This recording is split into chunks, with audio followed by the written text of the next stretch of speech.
I was organising a storage closet, for want of anything better to do on a long trip between space stations, when Paint appeared at the door with a message from Exkin. "They want your help doing something in the med bay," Paint said, blinking in a particularly lizard-like way. Everything she did was lizard-like, because she looked like an orange lizard, but that blink was more lizardly than most. "They didn't say what." "Well, this can certainly wait," I said, scooping up the unsorted shipping labels and alien packing tape. Good stuff. I shoved it all back on the nearest shelf and headed for the medical bay. I'd helped Eggskin with a number of things at this point, since my veterinarian training was handy, and so was I. Also, I was much taller than the little heat seeker. Very useful when tending to tall crewmates and reaching supplies that somebody has stashed on top of a cabinet instead of inside it. The medbay was very small. Today I was greeted by the sight of a medbay that was far messier than the storage closet had been.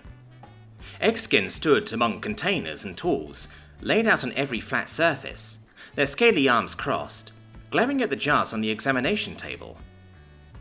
The good doctor/ship's cook looked mightily peeved, which is a funny expression on a yellow-green lizardly type who was elbow height at best, but of course, I didn't say so.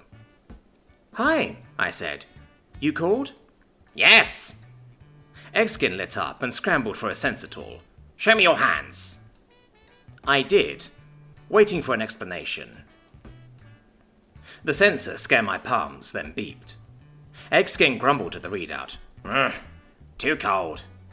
"Too cold for what?" I asked, feeling my own fingers. They seemed fine to me. Eggskin waved their own clawed hand as if brushing the question away. "What would you say is the hottest part of your body?"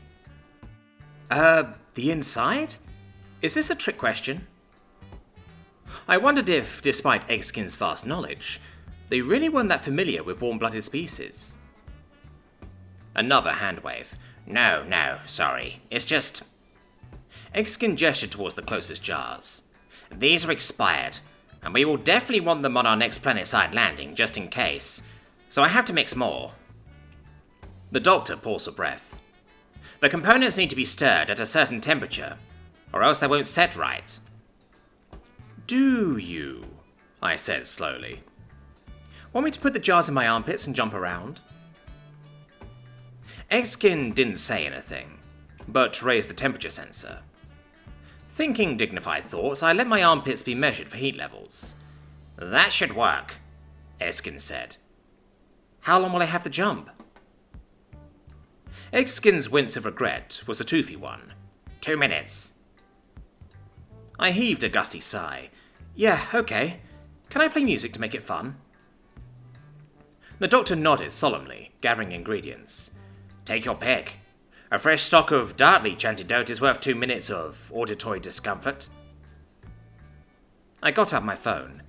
"I suppose it's worth some jumping around too," I said, "and I'm pretty sure you're not likely to film this for laughing about later." Eggskin opened a jar.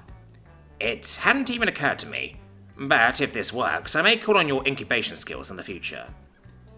"I look forward to it with great anticipation," I said, with only a little bit of sarcasm. "And a lot of dance music at my fingertips."